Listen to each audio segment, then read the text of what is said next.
workforce costs. My name is Matt Smith. I'm the Chief Revenue Officer for Sapience. A couple of notes before we get started. Today's session, as you just heard, is being recorded. We will share that with our attendees as well as post the recording to the Sapience website and YouTube channel post the event. We'll also share today's slides with our attendees. So we have a terrific turnout today. I want to encourage everyone to make it very interactive. Share your questions with us via the Q&A panel. All the attendees' microphones will be muted. So with that, I'd like to introduce my colleague, Sue Watts. Sue is the president of Sapience and will be the guest speaker for the session. Sue has a very distinguished career. For those of you who have not had the privilege of meeting her, she's built high-performance teams in virtually all facets of large organizations. She's been involved in ITO, BPO, telephony and network, app dev and maintenance, and has a true global perspective. She's led operations across the US, Canada, Latin America, Europe, and APAC, as well as working in virtually every critical business function from finance through operations and delivery, business transformation offices, human resources, consulting, and sales as well. So prior to joining Sapience, Sue was an executive at well-known companies such as Xerox, Capgemini, Orange Business Services, and other global organizations. So with that, Sue, let me turn it over to you. And maybe it's a sunny day in South Florida, and we're all yours. Yeah, Matt, thank you. It is a sunny day here. And I heard the bing that happened like halfway through the accolades about my career that you said, which I think is when you hit the crossover point between reasonable and unreasonable as it relates to an introduction. So thanks for the kind words. I will reciprocate one day. What I wanted to talk about today, and Matt mentioned it briefly on the opening slide, is a way to save significant amount of money in your contingent workforce spend and to do it with minimal, if any, impact to your ongoing business operation, which means save money without impacting the business. And oftentimes when companies are looking for ways to reduce cost or to spend smarter or to find ways to get leaner, there's usually compromises that the business has to make with respect to the things that it's been used to receiving. Now it's receiving different things, and therefore it can be negatively impacted. In the case of what we're going to talk about today, there's minimal, if any, impact, yet the savings are really significant and very much worth exploring just based on the relative size of the savings potential. So what I want to talk about first is a transformation journey that many of you are undoubtedly already familiar with, that's been going on, and you can flip the slide forward, please. This has been going on in businesses for the last decade or so, and what you see on the screen is communication that I received, and I get many of these. It seems like I get one or two a day of a managed service provider or a vendor managed solution or vendor managed system company send out to talk about the types of things that they've done or are doing to transform the contingent workforce spend space. And though actually what's taken place is really quite remarkable. Managed service providers have invested time and energy and creativity and platforms and processes to standardize how companies can procure quickly, efficiently, reliably talent in the market, doing so through an MSP that's got access to its own talent within its own company, as well as a network of suppliers that it can tap into, such that companies have a streamlined approach with minimal contact points and a lot of predictability on how to get access to external labor in the marketplace. And then vendor managed platforms like Coupa and Beeline and Fieldglass and others of that type have really brought forth a very significant technology that enables I'll call it a one source truth of what's happening with external labor, be it time cards that are being submitted by the suppliers that need to be processed through a leadership team and managers and approved, and then initiating the vendor payment process, ways to manage and streamline the contracting process, et cetera, through these VMS providers. And that supplier consolidation, the greater visibility, the classification of resources, the workflow and work planning, the commercial terms and pricing, the compliance and risk, and all of that effort that those companies have created in the external labor contingent workforce space, it has really been, quite phenomenal, and a very, very significant transformative journey for any company that's been on it. And for those that have, I applaud you for the level of rigor and expertise and committed effort it takes to transition to an MSP or to transition to a VMS provider. So great work there. It is a wonderful journey, and has made a big impact on a lot of businesses. And so, Matt, as I think about what's happened in that transformation space, and where companies are spending so much of their time to get down that journey, it's interesting. And maybe I ask myself my own question and then turn it back over to you. It's really interesting to think about, wow, with that in mind, where is the next transformation opportunity? So that's really what we're here to talk about. Excellent, Sue. Love it so far. Yeah, thank you. So let me go ahead and throw a question at you right here, Sue. As you just went through all these different solutions and technologies, processes companies have already tried or put in place and have in place right now, really what's left to do? What's the next turn of the crank to get the gain of these efficiencies and close these gaps that you've just described? Absolutely. And if you click the slide forward one, I'm guessing if I were to have written something down on a piece of paper, sealed in an envelope, and hermetically sealed it in an envelope and put it into a mayonnaise jar, for those of us who are old enough to remember the old Johnny Carson days, that envelope would have guessed that the reaction to the question of what's next would be something along the lines of, how do we get better rates or better terms with our suppliers? And if you'll flip the slide forward one, please. What's next is not about how to get a better price or how to get better terms, but is really all about thinking through what's going on within the external labor and where are the opportunities to get greater value for spend. So if you click to the next slide, what's interesting as a foundational understanding is what's going on in today's workforce.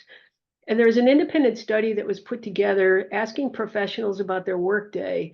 And what I thought was really breathtaking in the response was how these workers responded with respect to how much time they're working in any given day. And when you see the statistics here, you see 11% of the workers are working 1 to 2 hours a day.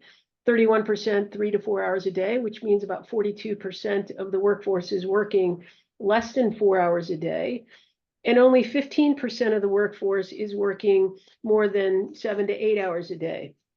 And so when you look at that representation of what's going on in a workday in terms of what people are self-proclaiming in terms of how much time they've worked, there's a lot happening in a workday that companies really don't have visibility to. Because I would say, Matt, and you probably would agree with me, that if a company knew that somebody was only working 1 to 2 hours a day, the antennae might go up and one might think, wow, what's happening? How could it be? What's going on with the team that will only be working, or an individual that will only be working 1 to 2 hours a day? Equally interesting is, of the population, 1/3 of the tech workers admitted to only working 3 to 4 hours a day. Now you might ask me, hey, what companies or what people from what companies responded to this type of survey? And what I thought was really, really interesting is this survey is from people who work at major corporations, name brand corporations, or companies that we would think of immediately when you think of who the top companies are, in the world. Companies like Amazon, Google, Microsoft, Facebook, Apple, Salesforce, LinkedIn, Walmart, Cisco, Intel, Capital One, PayPal, Expedia Group, SAP, IBM, eBay. The list goes on in terms of participants in the survey with respect to what's going on in their workday.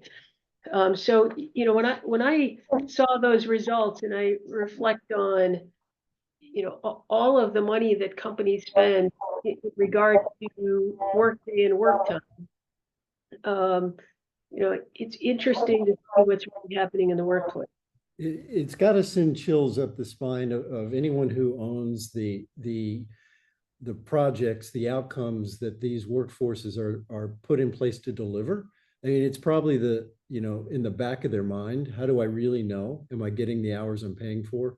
And then you see, results from a survey like this that are just astounding when people actually will admit in a, presumably a blind survey what they're truthfully doing.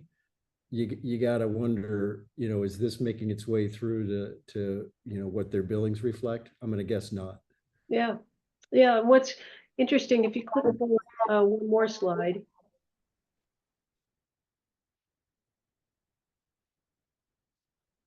And Matt, I don't know, getting a little bit of feedback on my line, so I apologize if it's disruptive to other people. Loud and clear. Yeah. Okay, somebody needs to go on mute that's in our main communication here. Okay, so on this next slide, what I thought was equally interesting is this HRM America study that was done that found that 79% of remote workers have worked at least 2 jobs at some point in the past year, which is pretty amazing when you think about a job is intended or expected to be a full-time job, right? Your career, it represents what you should be doing during any given day as you work for your employer, who's undoubtedly expecting that that is your job in terms of what you're working in any given day. To have 79% of the workers who were surveyed say that they had worked at least 2 jobs at some point, and 36% of that group said they worked 2 full-time jobs at one time, right? Which is really amazing to have that many people working 2 jobs, but then they have 36% say they work 2 full-time jobs, which means the expectation is that you're working, 8 hours a day for 2 employers at the same time. More likely than not, the single set of 8 hours is being split between two different companies as somebody's working 2 full-time jobs at the same time. It was equally interesting, I think, was that 73% of those people were with tech companies, right? IT service providers, who are providing services to their customers. So pretty amazing findings from both of those surveys. And when we think about, surveys, one thing I pointed out on the last slide was that surveys only matter if the respondents are similar to who we are, right? They represent the same population of people, or they represent the same type of companies, or they represent what people would consider to be kind of mainstream of what's happening out in the workforce. And in the first, chart, certainly I called out some company names, which to me, certainly represent what mainstream America looks like, and the results of the survey from that perspective. But still, there's a believability portion that fits into this, which is, well, that may be what somebody else is saying, but that maybe isn't what's happening in my environment, or that doesn't represent the people that I know, or it doesn't represent workers that I'm familiar with out in the workplace. One of the nice parts about, if you flip the slide forward, one of the nice parts about technology is, technology's advanced to a point where you can very rapidly and easily understand what is happening in the workplace, what is happening with work time, and very quickly get a view of what's happening in your workplace, within your company and within your contingent workforce or external labor. And what technology is showing time and time again is the reality is that the average work time in any given day is about 4.5 hours. And the annual cost of, if there were 1,000 contingent workers or 1,000 external labor working in your company, that's probably costing your company annually about $100 million of external labor spend, and about 30 million of that or more is going to things other than work, i.e. companies are paying 30 million more than they need to based on the number of hours that have actually been worked. And so when we started this meeting in the beginning, we talked about how companies can save 30% or more in their external labor spend. And the big part of it is understanding what's happening in the workplace, understanding the work that's actually being done, and recognizing that there's a lot of time that's being paid for by companies where work is not actually happening. And that number is proving, and technology advances are enabling it, is being proven time and time again in major corporate America with respect to what's going on with the external labor or the contingent workforce. Yeah, these are remarkable numbers, and you can see in many ways how this could have gotten to this situation. I mean, most of us, you want to have a bias to believe that the partners you've put in place, I mean, you've built and nurtured those relationships. Many times they've been present within your organization for years, and to think that something like this is going on, you simply would defer to saying, there's no way that this is actually happening. So it's very eye-opening. Yeah, I mean the simple, human reaction, I think, with most people is, wow, that's an interesting statistic, but it's probably not happening here. Yeah. The reality is it is happening here, and it happens because people aren't necessary, business leaders aren't looking, right? It's a problem that they're not looking for. It's an opportunity that they're not looking for, when the reality is it's an opportunity right in front of them. And so if you flip the slide forward, one of the key questions to start asking is, how does your business really know that it is getting value for money, right? How do you know, right? One way is to start looking more closely at, I mentioned earlier, one of the really great things about external labor or contingent labor is that MSPs and VMS platforms have started to proliferate the marketplace, which means there's a lot more structure to how suppliers are reporting their time. There's a lot more structure to how invoices are being processed and paid. And that structure enables your company to actually do a little bit of forensic work to understand what's actually happening. And what I mean by that specifically is, if you were to go and take a look in your VMS platform at the number of time cards that you received over the last month or 2 months or 6 months, the number of time cards that you're receiving that show week after week after week, 40 hours per contingent worker per work week. So when you kind of close your eyes and think about, what's the likelihood that over the last, let's say you're doing a measurement over 3 months, if you go back and look for 3 months or for 6 months, and you say, what's the likelihood that every single person or a high percentage of people during that period of time all worked a 40-hour work week, and actually worked that time, right? And we've had companies that we've worked with that go back and do exactly what I just said, go back and check their time card reporting, and they find that 98, 99% of the time cards are coming in showing that an individual is self-reporting that they would have worked 40 hours a week consistently, week after week after week, for the the last 3 or 6 months. And that gets to a point of, geez, are we as a business really investing time with our managers to understand whether or not people are actually submitting self-reported time that represents the time that's actually been worked, right? So, it comes back to this question of, how do you know? So one way to know is to go back and look at your time cards and see the percentage that are coming in at 40 hours a week.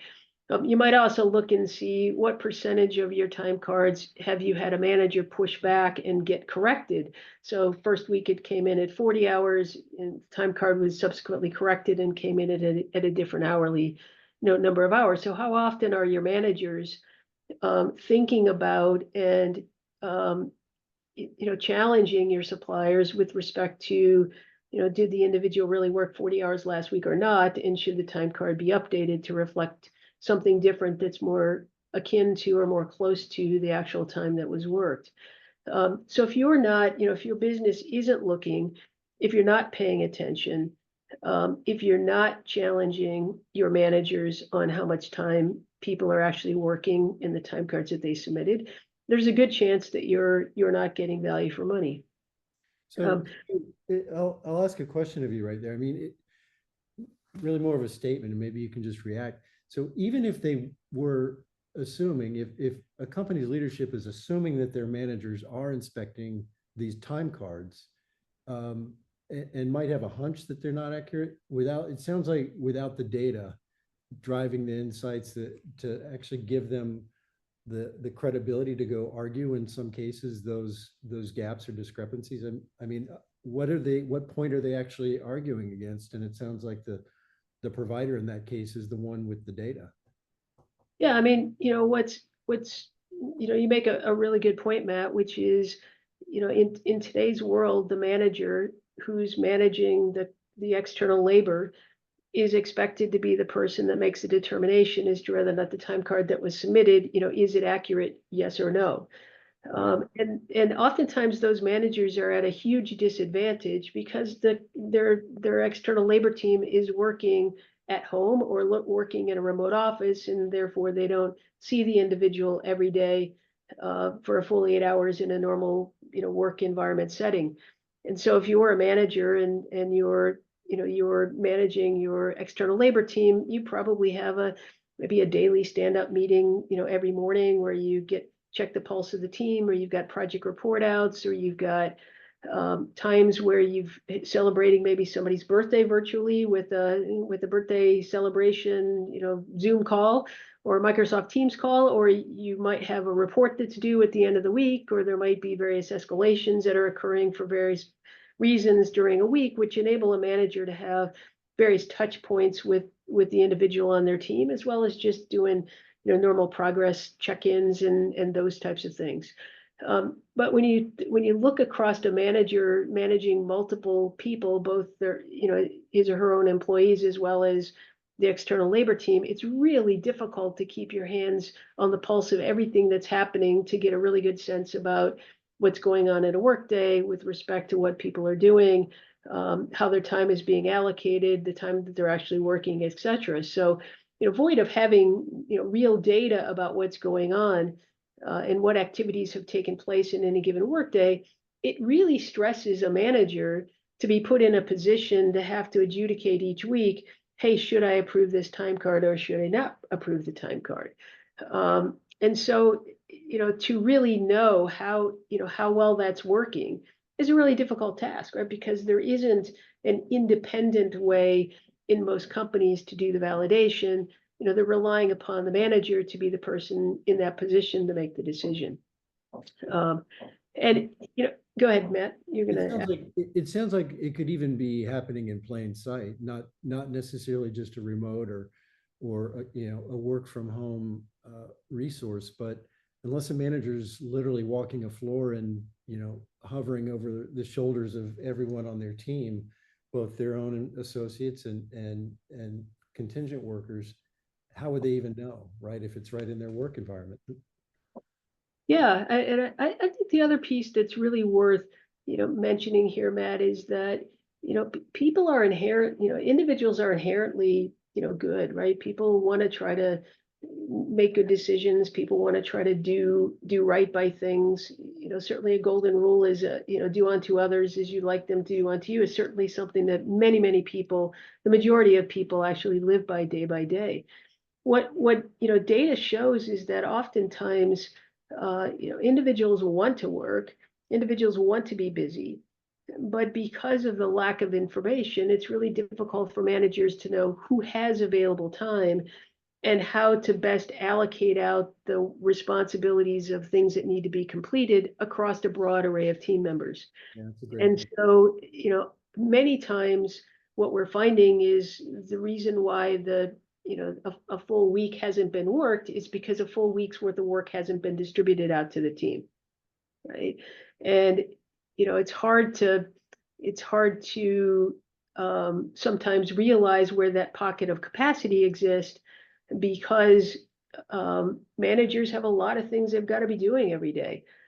They've got demands on their time with respect to things that they need to complete for the responsibilities that they have personally for things that need to get done. They've got projects that need to be completed, reports that need to be shared with leadership. They've got personnel matters they need to deal with, et cetera, et cetera. So juggling everything together and at the same time keeping tabs on everything about what a team is doing is a real challenging job for managers. And so many companies rely upon this ecosystem of external labor joining their company, the external labor resources inputting their self-reported time into a VMS type platform, managers in the organization improving those time cards, invoices coming in, being compared against the time that's been approved in the VMS platform, and so long as things match, invoices being paid, and kind of the expectation or the reliance that companies have is that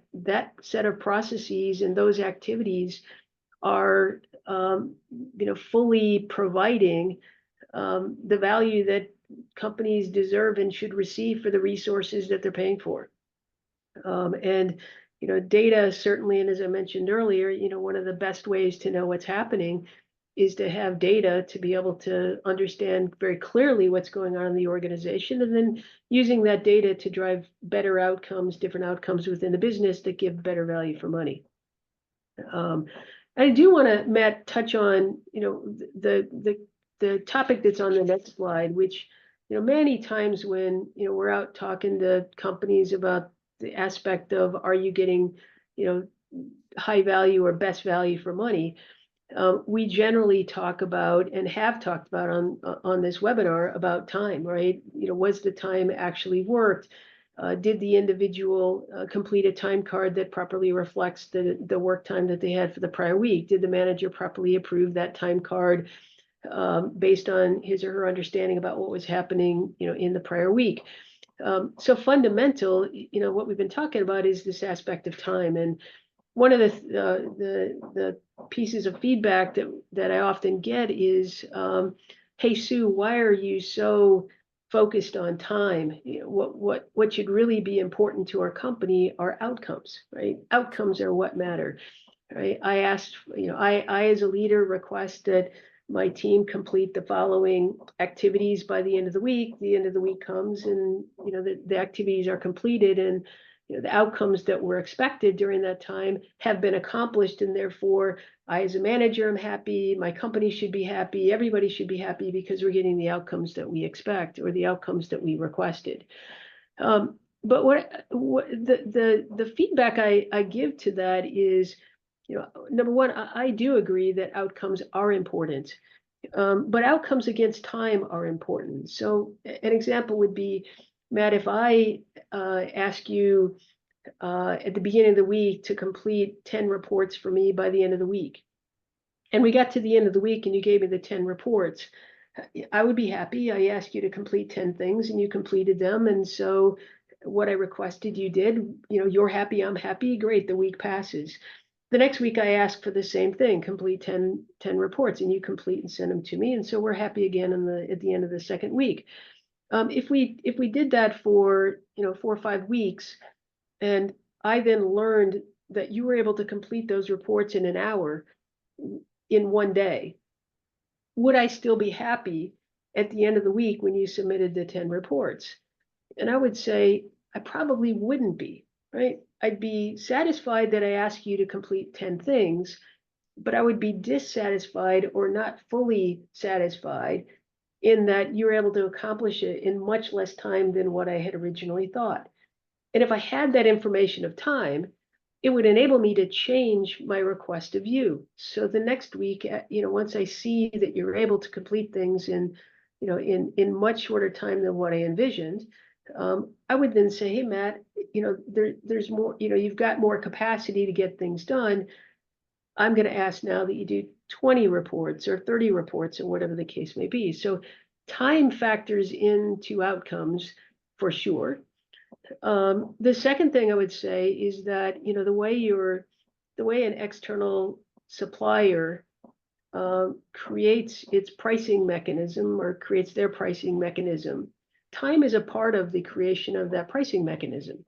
So if I were to, if I were to go to a supplier and say, I need 100 of these, the supplier would make an estimate on how long they thought it would take to complete 100 of X. And from that, they would make a determination about how many people were necessary, because time is an element of the task that needs to be completed, the estimate on how long time would take, and that then factors into the quantity of people that are necessary to do the work. So, time factors in, into outcomes from that dimension. And then the third thing I say in response to, why is time such a quote a big deal versus outcomes? The third thing I say is, there are very few positions. I take that back. There are a lot of positions that exist in, in business where an objective measure of an outcome is difficult to do. So if I take, an individual, developer, inside Sapience and say, what is the outcome-based measure that determines whether or not success has been achieved? That's really difficult because, the developer, part of their time, they're doing development activities. Other times they're perhaps in a Scrum discussion talking about, where the project is headed. They might be in a team call to talk about other aspects of what's happening with the technology that may or may not impact what they're working on. So there's just a lot of things that happen, in that person's day-to-day responsibility that make it really difficult to say what is the outcome or set of outcomes that fully describe, what a successful, what success looks like, right? Time is a part of making that determination, right? Did the job get completed on time? Is the project continuing to progress on time, on schedule? Those types of things factor in the determination as to whether or not, the individual who's doing the work, as well as the manager who's receiving the work, whether or not, a successful conclusion has been reached, or whether or not success is happening on a day-to-day basis. So And I would many of those, go ahead. many of those outcomes, where they are measurable, are often distributed across a full team, not at the granular level of one individual's work in one given week. So that makes it even harder, I suspect, to get to that level of measurability that you're describing. Yeah, absolutely. And certainly, and again, I want to make sure that people understand, everybody who's listening understands that outcomes do matter, right? They are important because they do describe role and responsibility. They do describe elements of what success looks like. They do start to describe expectation and whether or not expectation is met. The assertion that I'm making is that time is a part of that. Time is everything to a part of that, from the standpoint of an outcome disassociated with time is less beneficial than one that is associated with time, right? And whether we're talking about somebody who's on a contract for a time and material contract that's charging its customer based on number of hours worked times price, or whether it's a project-based contract where the supplier has a set of milestones that need to be achieved, the determination of how quickly those milestones can be completed, the size of team that are necessary to meet the timeframes to get that, to hit the milestones in the dates that have been committed. Time is a big part of the determination of how many people need to be on the team, therefore the cost of the project, et cetera. If we're dealing with a managed service contract where a customer is paying a fixed monthly amount to get a set of transactions completed, the number of people who are going to be a part of that effort is time-based. How many transactions are there? How long does it take to complete each one? Therefore, how many people do we need to fulfill all those transactions in a given month is ultimately going to get to a time calculation, which is then going to be applied against a rate, which is going to ultimately be the cost to the company for that effort of what needs to be done. So time is important, and understanding what's happening with that time is really critical to, to the ability to, to determine whether or not, your business, a business, is getting, true value for what it's actually spending. At Sapience, what we would say is that getting to the, the core of time is something that is very simple to do, right? I mentioned earlier, technology has gotten to a point where understanding what an individual is doing in any given workday based on, the metadata of what's going on. And I'm not talking about turning on cameras. I'm not talking about capturing keystrokes. I'm not talking about taking photographs. I'm talking about just the digital footprint of what somebody is doing when their hands are on a keyboard or their fingertips are on a mouse. Those active window interactions and pulling that data together and understanding then what's going on in a workday is a very simple, low to limited intrusion into technology to enable companies to really understand, when I'm getting my suppliers' time cards, are those time cards representative of what actually happened in the workday? And it doesn't mean that you have to, as a consequence of having that information, it doesn't mean that you have to now pick up the phone and have a stern and terse conversation with all of your external labor workers.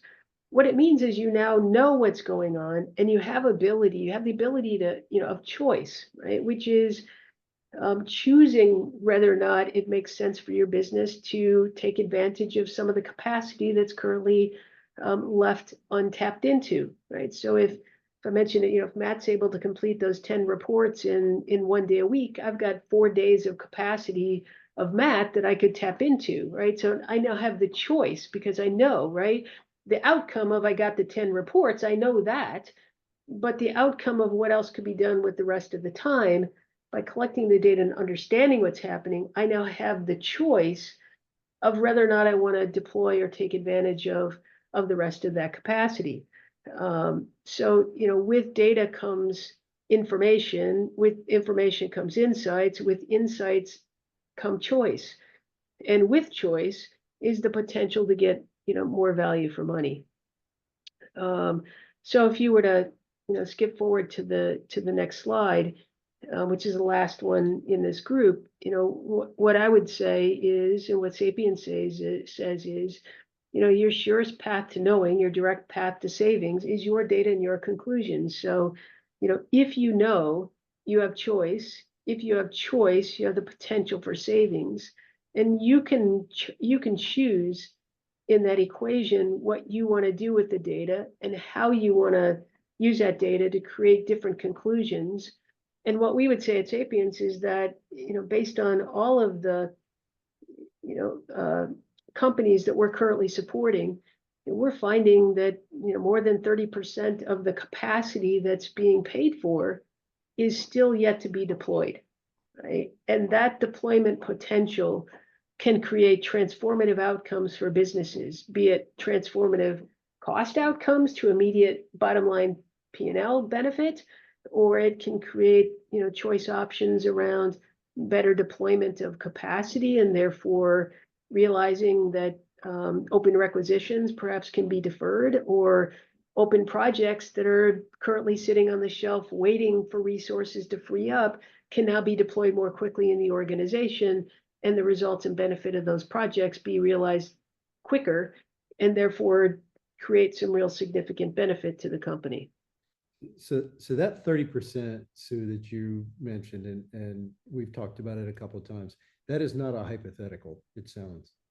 Yeah, it's not. In the earlier slide, that was the independent survey of people working, individuals working at companies like Amazon and Google and Microsoft and Facebook, and the list of marquee company names goes on and on and on. The percentage, if you calculate it based on what's in that survey, is well above 30% of the workday is available to be deployed into other activities to get more value for spend. Right, so that survey shows it.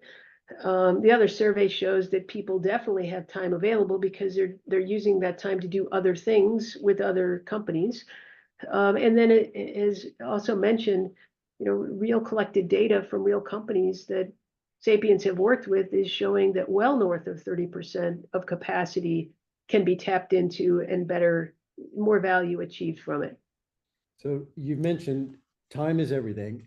How long do you find that clients typically need, if they're running the Sapience solution, how long does it take for the data to produce the insights to give that organization enough information to be able to decide how they go have that conversation with their suppliers? Is it a Yeah, year? great question, Matt. So first thing I'd tell you is the time it takes to start collecting data is very short. Anybody who works in corporate America knows today that there's data on about everything, right? Microsoft collects data and puts it out in a report called Viva. Every application that runs knows what's happening within the application. So data exists. What Sapience is doing is collecting that data in the most efficient way and then structuring that data in a very efficient way that makes it structured data that to which insights can be derived and actions and outcomes be achieved. So it's very simple to collect and organize the data. And the ability to start to draw some conclusions or identify opportunities can happen as quick as 4 weeks. We have companies that have been able to achieve very significant savings in as short as 90 days. Right? Once the data starts to be collected and structured and made visible for insights, you very quickly begin to see patterns in that data, and those patterns, give you really good directional arrows, if you will, towards opportunities. And from a regulatory point of view, everything that Sapience is doing is within any regulatory body's requirements. Yeah, I mean, it's a great question. So, any is such a big word. So if we maybe break that down, in the United States, employers collecting data on what is happening in their business is something that the U.S. government provides broad rights to employees to be able to have business purposes for the data they're collecting and what they're doing with it. Certainly, if it's an external labor environment, contracts have audit rights within those contracts. I actually was just working on a contract with a major U.S. bank where Sapience is going to be deploying our platform, and that contract said, it was a term for Sapience. Hey, if your invoice isn't correct, we have the ability to audit, and if our audit discovers a discrepancy, you not only have to pay us for the discrepancy, but you also have to pay us a penalty onto the fact that you Sapience weren't able to invoice correctly. So having those types of terms in contracts, exist in many, if not all contracts, the audit right. If I go back to your question, and I answered it partially on the United States, there are some states in the U.S., like California, for example, where a policy on data collection would need to be published to people where data is being collected, and the purposes for that data collection have to be clearly business related. So there are a few requirements here and there by state, but at its core, collect the understanding of what's happening in the workplace and the ability to take action, is a right that businesses have, and so long as it's for business purposes, that they have the ability to do it. One of the nice parts I mentioned earlier, important parts about the Sapience platform from a privacy perspective is, we don't have the ability to turn on cameras. We don't have the ability to collect keystrokes. We don't have the ability to take pictures. So as a consequence, we're really just dealing with metadata about what's happening, in the workday. So simply put, it's the applications that an individual is interacting with, and Yep. at what frequency or lack of frequency. Right. That's the metadata. Yep. So I have one final question that came in. I'm gonna read that to you, and then we'll let you offer any closing thoughts to the group. So when you've run Sapience solution, you've aggregated data, you've analyzed it, and you're ready to sit down with the supplier, is there any, how do suppliers typically react to this kind of information? Yeah, really, really good question that somebody submitted. As you would expect, suppliers, when presented with data, will have a natural reaction, especially if it interrupts their existing economic model of the business practices that they have set up with their customer.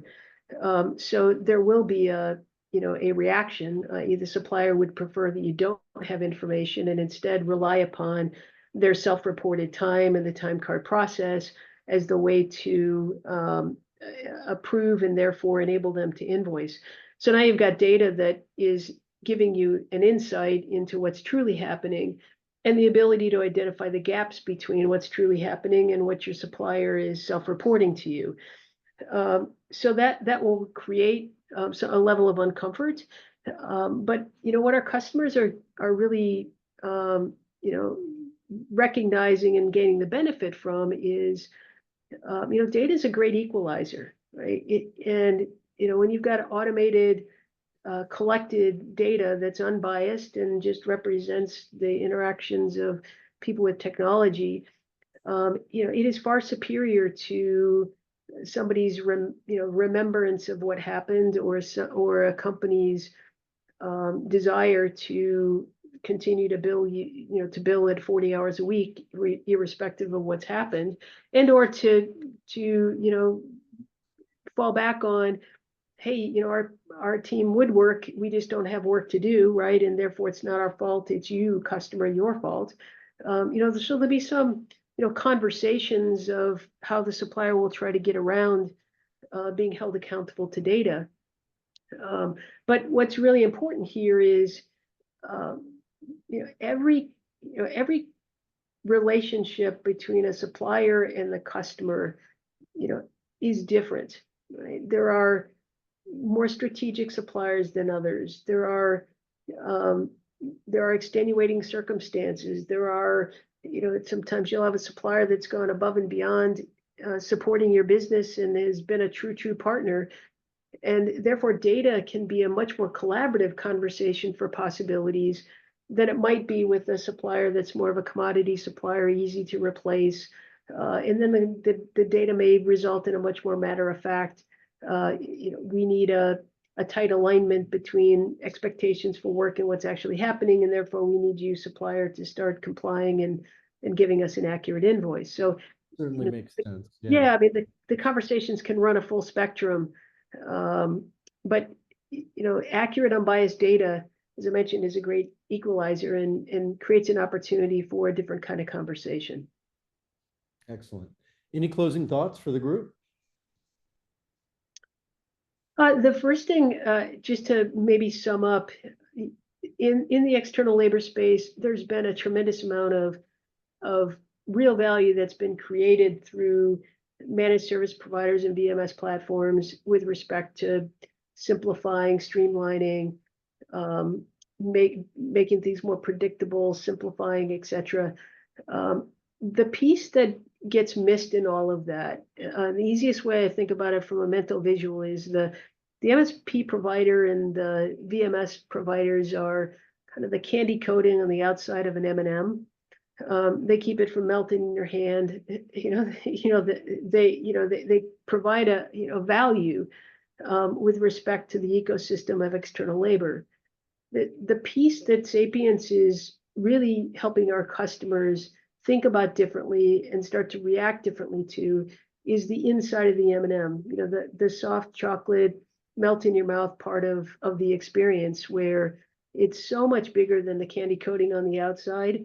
It's certainly protected by the candy coating, but there's so much more there in terms of size and scale and scope that spending a little bit of time exploring what's going on inside the M&M is where tremendous value exists. And for companies that are starting to investigate and look into what's going on, are finding tremendous transformative value of what data can do and the choices and decisions that can be made, because they're much more informed, much more capable, much more confident in what's going on and where the opportunities reside. For those, Sue, who just postponed lunch to attend our webinar today, first of all, thank you. Secondly, the M&M analogy is probably All hungry. very true. Hey, we'll wrap on that. Sue, thank you so much. We appreciate this greatly. For those of you, as we said on the front end, and we've had a few join since then, we will make this recording available. It will be posted to the Sapience website, and we will also have the link emailed out to everyone who's joined. So with that, we'll call it a end of session. Again, Sue, thank you, and all those who've joined us. We appreciate your time very, very much. Yeah, Have a thanks for great listening. day.